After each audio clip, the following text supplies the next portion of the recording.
I just finished my guidance session with Sensei today.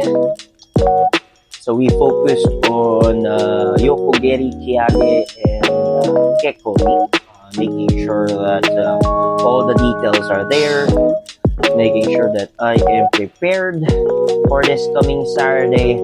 I just want to give a short update because I'm going to go to the office. I'm going to prepare now. Although all my bags are prepared, I just need to take a bath because I'm sweaty right now because of the training. We'll be changing our plans for this week. So I'll be booking one session to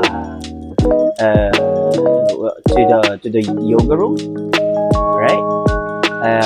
This Thursday, tomorrow. And then me and one of the finalists that will attempt to have our credentials or their credentials upgraded, international credentials upgraded here in JKA this coming Saturday. I'll be joining Ron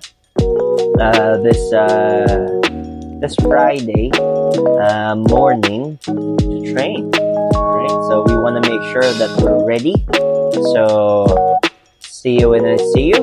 And I need to go and prepare. Alright, see ya. And ayun. So we're now walking.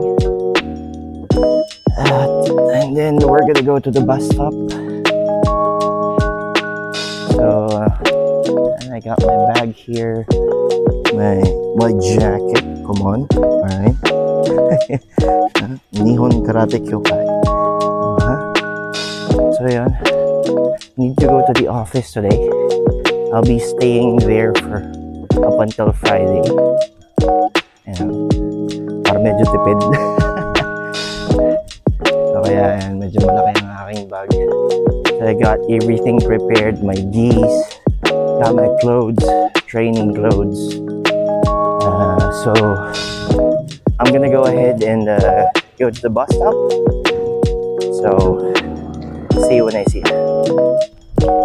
And here we are. We're here in the bus station. So I'm the only one here. Alright. We're gonna go to Manila today. So now I'm gonna prepare myself, listen to music, and probably think of the things that I need to do. Ayun, so see you when I see you.